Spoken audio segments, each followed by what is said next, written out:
Hello, I'm Lorenzo, and you're watching KSP to Mars, episode 34. In this episode, we're actually going to Mars. Continuing straight on from yesterday's episode, where the Venus probe died and perished because it didn't have enough batteries, redesigned that ever so slightly by adding more batteries, and this will now be sent off to Mars. So I'm going to launch it, and I will see you in orbit, where I will explain what exactly it is I'm going to do, what the Kerbal alarm clock looks like, what else we can do before the probe gets there, and so on and so forth. We currently need 227 science points, and that will allow us to unlock the mainsail engines and some aluminum hybrid rockets, something I've not played with at all, so that will be a nice toy to play with, and well, those are the things we can look forward to. As we can see here, the launch window to Mars, the launch window to Mars is coming up in about 109 days. The course correction to Jupiter is in 226 days, so we're probably going to have to do that before we get to Mars. But that's fine because, well, we like doing all these things. With the unlocking of the next engine tech, I will also redesign this booster, as I'm getting more and more displeased with it, but for now it's serving its purpose, and I'm going to use it once more to get into orbit. So as I said, I will see you there. And I still think the Kerbal engineering system is a bit broken because, well, it's not counting. Oh, look, it's broken today because the rocket broke. Anyway, I will sort that out, and I will see you in orbit. And as promised, here we are in orbit with the Mars probe. What I did to alleviate the power concerns is add 2 of these circular batteries. So now we have 2320 energy units, of which, well, 10 are on this vessel. Or does this also have a battery? Yes, this also has a battery. So instead of 110, we will now have 2110 units of energy for the descent, which should be enough, I think. They were heavier than I thought. They cost about 800 meters per second of delta V, so we're left now with 8 kilometers per second. I'm hoping that's going to be enough for a Mars transfer. I don't know these numbers by heart, so we're going to fast forward to that point and see what happens. What I notice here is the Generation 2 probe -A, the Venus probe from yesterday, is still in the alarm clock where it will well, leave the Venus' sphere of influence. So there is no possible way that survived re-entry or entry on Venus. So if that did, it's because it got too far away from the active vessel, didn't experience drag anymore, and then shot right out of the system. So if this still exists, we're going to delete it because that crashed and burned. We'll find out as soon as I accelerate the time to that point. So let's see if this orbit's high enough to allow such a high level of time acceleration, and it does. So here, epilepsy warning again, watch out. And yeah, it's decreasing the time warp, telling me to go check out this probe. So let's go do that, jump to the ship. And then we can go ahead and delete that, because in actual fact that crashed and burned on Venus. I'm curious to see if maybe some bits burned. No, nothing burned, and it is carrying on from Venus. So that's completely unrealistic, so we are going to delete that. Well, we can't delete it really. Well, we'll have to delete it from the Space Center. Now, want to be careful not to delete the Mars probe, because that would defeat the purpose of this episode. But well, we can't have phantom probes streaking through the solar system that by all right should have disintegrated in an alien atmosphere. So let's have a look here where it is. Probes. Generation 2 probe -A, this one. Delete, terminate that. Killing all crew in it. Well, it doesn't have any crew, so we can do that. Terminate. Right, and with that we can switch back to, well, let's switch back to the science station. We need this. To the tech lab, and then we can rebrand that as a station and use it as a platform for accelerating time, because this is a little bit higher, so it will be a little bit less epilepsy inducing, which of course is always good for those epileptic viewers. If there's any among you, please do tell, then I will try to avoid these situations in the future. So hey, we got 3 science points from this, so that's wonderful. Yeah, this alarm can now get deleted because that doesn't exist anymore. We don't care about the vol and dress transfer windows anymore, so let's delete that. All we care about is the Kerbin Duna, or of course Mars transfer window, and we want to rebrand this vessel. So let's find a control thingy, rename vessel, Tech Lab 2. It is now a station. Wonderful. So I'm going to time accelerate all the way up to this. Well, I'm going to just go to the map view. Oof, that's even worse. Do the map view and zoom out a bit and crank up this acceleration. So let's go to 1,000,000 times. Here we go, losing the days there.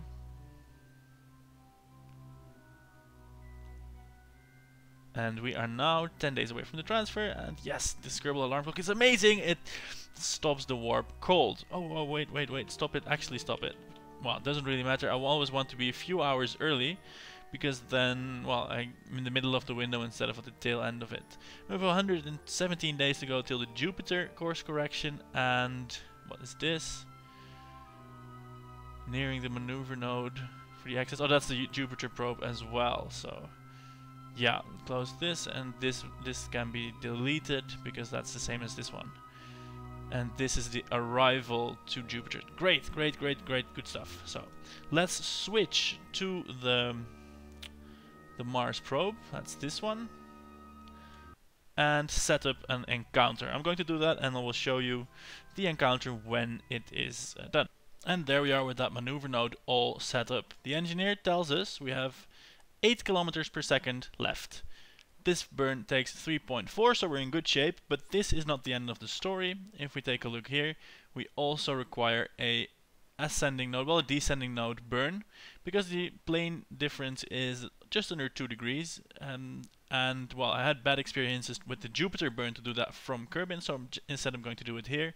And this maneuver node here takes about 877.9 meters per second. Let's call it a kilometer per second, and we're still in great shape. So that's all good news, and I'm going to go ahead and perform this burn. Now it will take, let's see, 3.4 meters per second. It will take a few minutes of burning. So again, the timing of this burn is going to be important. If we zoom into the planet here, the maneuver node is just after the periapsis. That's good. That means just after the apoapsis, which is also good, sort of, because this is the highest point. I can start burning like somewhere here, and that should then be fine. So that's exactly what I'm going to do. Actually, let's time warp forward to that point. This is the one we want to pay attention to, and I'm going to burn a good, I think, 10 minutes or so in advance of that node. Because we're doing a mid-course correction, precision also isn't that paramount in this burn, because we are doing the correction, and well, the delta V budgets are, well, they're not minimal, but they are definitely less than they were with our Uranus and Mercury transfers. So they're a bit more forgiving, and we should be fine. So the total estimated burn time is 20 minutes, and we started 10 minutes before the node. That means it's pretty much bang on for a, well, efficient transfer. And with an altitude of 500 kilometers, I'm also comfortable blasting towards the planet for the first 10 minutes, and I don't think that will actually cause us to crash. So I'm going to go do this, and I will be back with you when that is done. See you in a bit. And the proposed burn has been completed satisfactorily. Have a look at that ejection angle. It is a thing of beauty. That's not a lot of deviation from the orbital path of Kerbin. Let's have a look. That's this one here. That's this line that disappears whenever I want to see it. See, the game doesn't even draw it because it's so close to my path. Amazing. Amazing. Nice. Well enough. Good enough. So now I'm going to set the alarm. Let's have a look. Expand that alarm list. This one we don't need it anymore. The sphere of influence change for the probe into the sphere of influence of the sun. Yes, let's accelerate to that point. Because this is also something we don't need anymore. We need to be in the solar sphere of influence before we can set the alarm for the descending node. So I'm going to time warp forwards to there.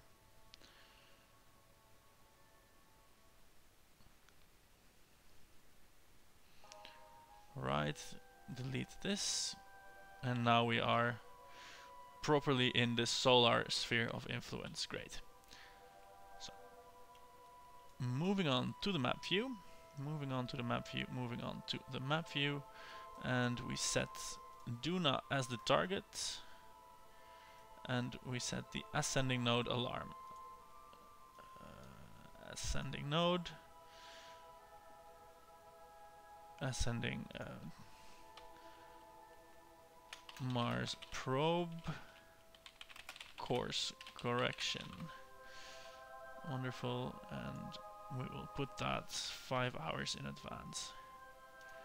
And alarm. Good. So now we see here, oh, this is even going to happen before the Jupiter probe course correction. That means I'm going to fast forward to that point and talk to you when that is set up. So see you in a bit. Here we are burning in solar space, and because these kind of course corrections are fairly self-explanatory, not at all that interesting, I'm going to be quick with them. Behold, this is the course correction to Mars. And this is a transfer to Jupiter. And now we're going back to Mars.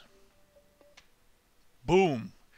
There we are. It's taken 3 years, 327 days, but our first spaceship is in the sphere of influence of Mars. Amazing. So, let's do science. Yeah, let's do science before we look at the map view and start to get all the numbers and stuff involved again. Science, science, and more science. Material-based science first. 35 points for the materials bay. Right on. Do that. Goo canister. 21 points from the goo canisters. These are not the highest amounts ever, but well, science is science. It takes a lot of electric charge, but we packed more so we can transmit with abandon, which is, well, great. So let's extend the magnetometer because they look awesome. And of course, I'm predicting this will be 85 science points. 84, almost remembered that well. Right on, transmit that. And the last one we can do is the gravity scanner. Now I've been thinking long and hard already about what the periapsis should be for our descent for this probe, and I'm thinking of doing something like 20-30 kilometers. The atmosphere of Mars is very, very thin. It's like 1 or 10 millibars. It's 100 times thinner than it is on Earth. So we need to get down nice and low. But in this vessel we have, well, 4.2 kilometers per second of delta V left, and our periapsis over Mars is fairly high. It's 80,000 kilometers. So I'm going to see how much it takes from here to get into orbit. Ooh, that looks like it might be a lot. So that's a nice orbit. And that's 3.4 already. So that's a lot. That's a lot more than Venus even. Is that? No, we're not approaching from the wrong side. That's not possible. So that we can do this, and if we lower then lower our orbit further towards a intercept. Let's see how much that would be. That would be 3.8. So we have enough for that. So yeah, that's just what we're going to do. We're going to make our orbit very, very elliptical indeed, and then we're going to put it at. I'm going to bet that this atmosphere will be shorter than Venus's. We're going to put it at 248 kilometers, and then at this point we're going to bring it down as low as it will go, and then we will decouple the lander and have that enter. So I am going to take care of that, and I will check back with you once most of the fuel is expended and we will have done something in this fashion. So see you then. So the burn is complete. We have let's call it 800 meters per second remaining, and the periapsis is 250 kilometers. Now Mars is a low gravity world. It's got about a third of the gravity that Earth does. So I'm not excluding the possibility that at that altitude we will encounter some atmosphere. However, given the fact that at sea level, or well, there's no sea, so at like the medium datum, there is 10 millibars of atmospheric pressure, I'm going to bank on the fact that if I encounter atmosphere at 250 kilometers, that the spacecraft will be able to deal with that, even without a heat shield. So I'm time warping towards that point now, and we shall see soon enough if we do encounter some, well, let's call it wind, some atmospheric resistance. And of course, while we're doing that burn, we're going to perform the science. So that is 10 minutes out. The burn is slated to take 54 seconds. And again, I have the real solar system scale fallacy. I'm quite familiar with Duna. I sent many a probe there, many a lander in the stock game. So it's still a little bit surprising that this planet appears so large from 450 kilometers up. Yet still, 450 kilometers is the altitude at which our tech lab orbits around Earth. And, well, if you've got any sort of a memory at all, you can see that this planet is a fair bit smaller. It is smaller than the Earth, so it's nice that that is nicely visible in this game. So let's have a look if 400 kilometers already counts as near space. I'm thinking so. Let's do the materials bay first. Near Duna, that's 35 more points. Wonderful. The goo as well. Oh, we're racking in the science. That's super good. And of course, oh, the temperature scan. Maybe I can do that. Yes, 28 more science. That's great. And the power is fully capable of doing this. 56 science of the gravity scan. And then the magnetometer data. 84 of that. So this mission already is a treasure trove of science. Now I didn't keep score, but I think we're easily gonna have enough to design a new launch vehicle for the next generation of spaceships. In other words, the mainsail engines. That's very welcome. But for now, of course, the goal is to land this lander on this planet without it crashing. Well, the easy bit is that, of course, there's no sea on Mars. Only land or polar caps. In reality, there's a good bit smaller than here on Duna, but that means that well, we don't have to aim really. We're just going to land. It is in reality, and I think in the real solar system mod as well, in reality it is important that the probes that do land on parachutes, like this one is going to try, that they find an area which is low near to the ground, so that there is more atmospheric pressure. We shall see how well that goes. We are going to slow down on a heat shield, if that's even going to slow us down at all, and with parachutes. So I hope that is going to work out. What I'm planning to do is to reduce our apoapsis here now. It does seem as if 250 kilometers will always count as being outside of the atmosphere. Then at apoapsis, which won't be quite near to the planet, let's have a look here. Well, map view. At apoapsis, which will be here at 8,000 kilometers, 8,200 kilometers, then I will probably reduce the periapsis with the main rocket so that we keep any fuel here in case we need it to soften a landing if it doesn't seem as though the parachutes are doing it. That will be hectic though, because then we'll be landing upside down. Yeah, 200 meters per second should be enough to push the whole craft down into a low periapsis and then raise this orbital part out of it again. Should be enough. Well, you know, plans have not quite worked out every time so far, so we'll see how this one goes.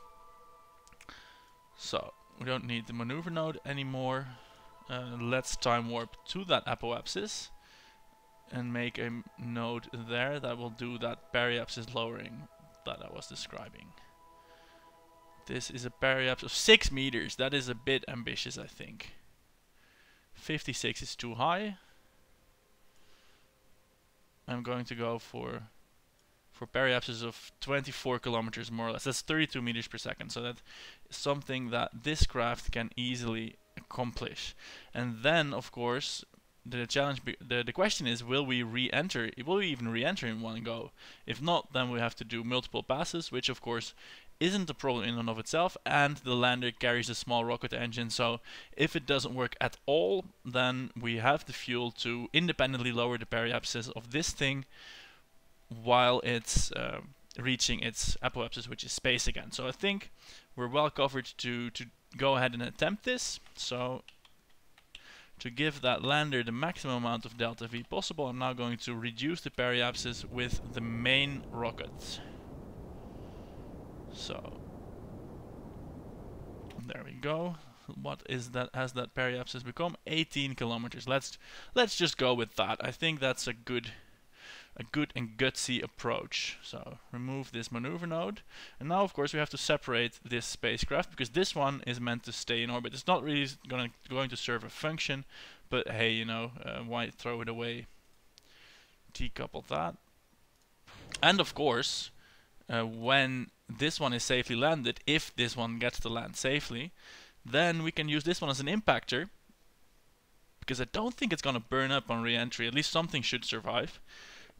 And then maybe we can get some extra seismic data. For now though, it is going to turn around and return to orbit instead of crashing down. We have 366 meters per second remaining. Of course, that has gone up because that has gone up because it doesn't have to carry this one anymore.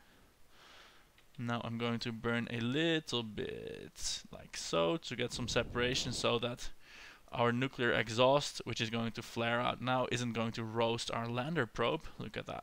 Floating in space for the last few moments, because now it's going to come careening down into a planetary atmosphere. Adding on 30 meters per second again this way. That should have lifted the periapsis out of the atmosphere, and it has. Good, so we can leave this one behind for now and switch to the probe here. Now, this is going to enter the planet, as we have oftentimes discussed by now. I'm going to retract one set of panels by now, so in case either I forget or something goes horribly wrong, then, well, we'll have one set that's saved for sure. This first staging will drop the heat shield, and the next one will do the parachutes. So that is all going fairly well. So time to bite the bullet and time warp to the atmospheric interface. I hope everything is going to go well, because, well, it would be nice to get a successful landing off for a change. Slowing the time warp, and let's orient this with the heat shield pointing in the correct direction. And I'm very happy I got the extra battery power, and I hope that we will make it, because well, landing safely is a lot harder on Mars than it is on Venus.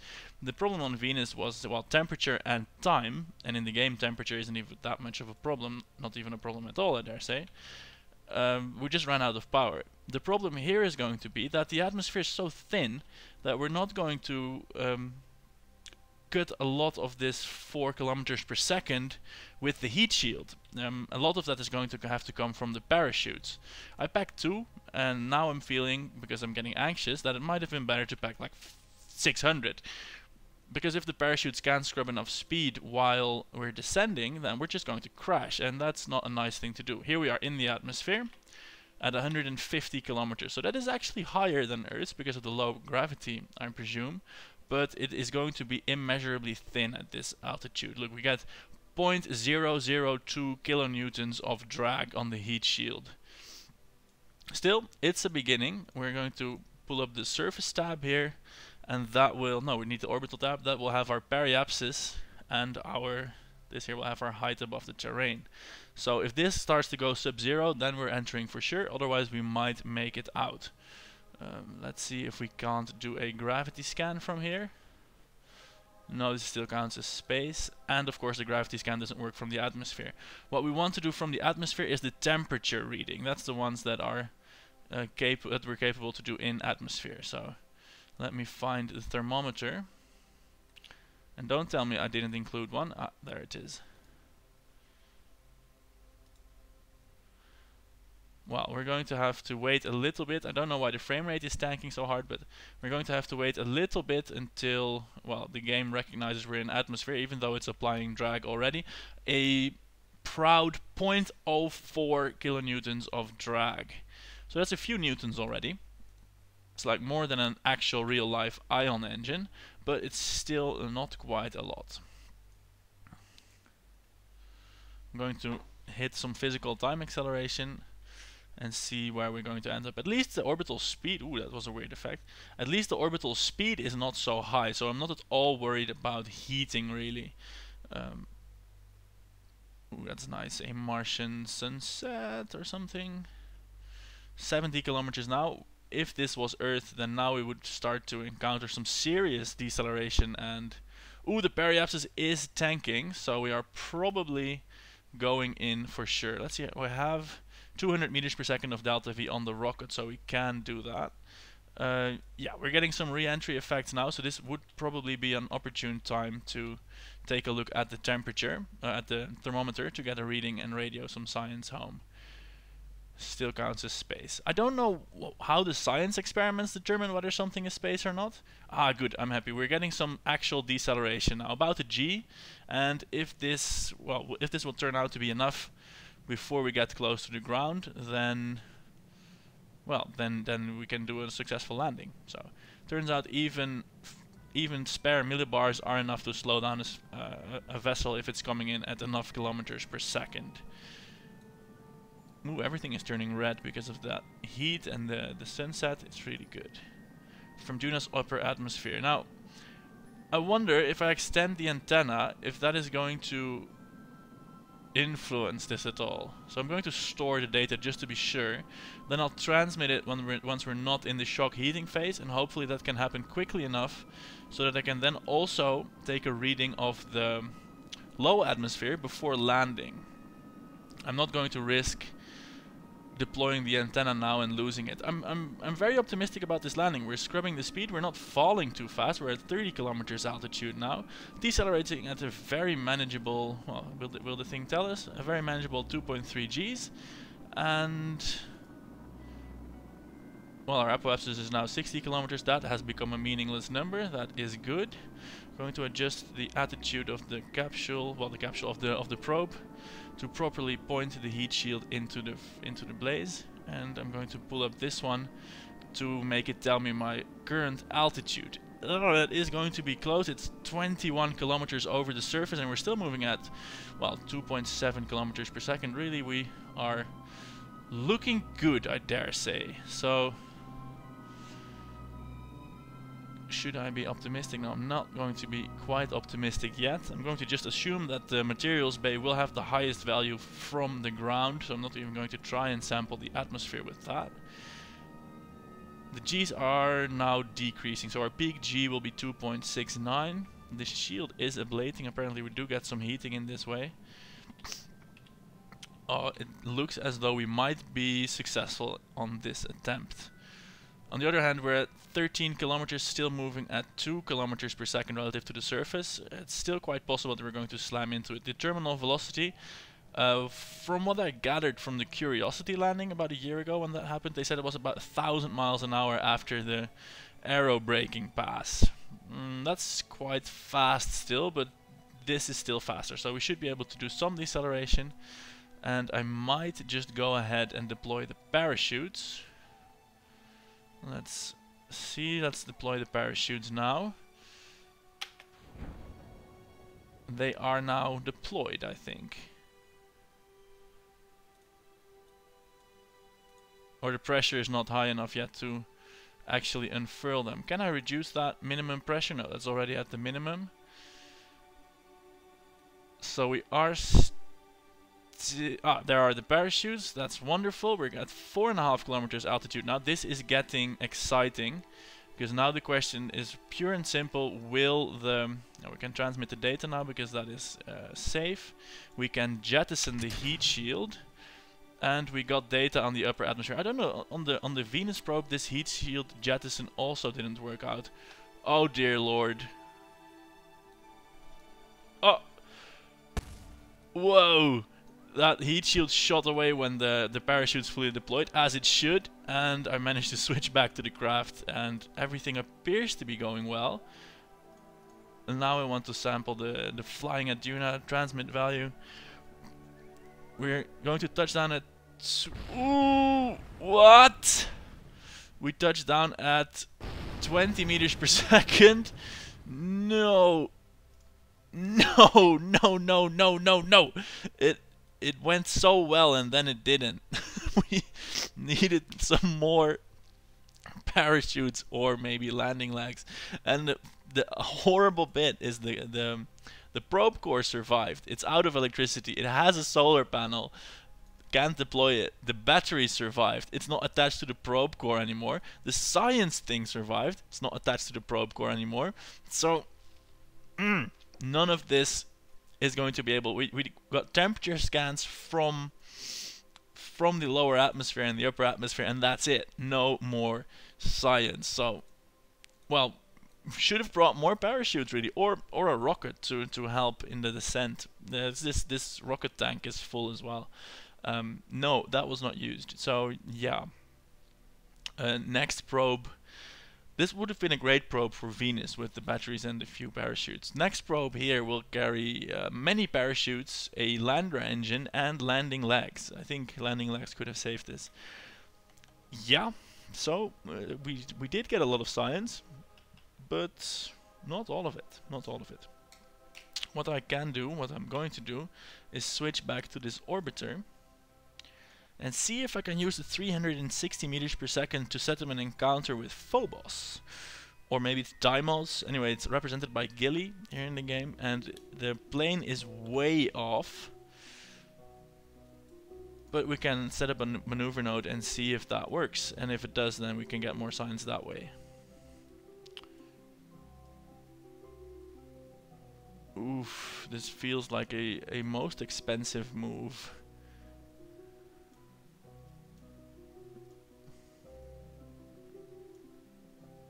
Oh, I'm changing it the wrong way around.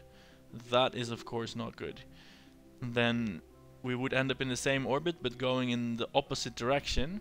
And well, that makes encountering not so hard, but getting in orbit and doing measurements and not crashing and dying and crying, that makes it fairly hard. So we want to do it this way around.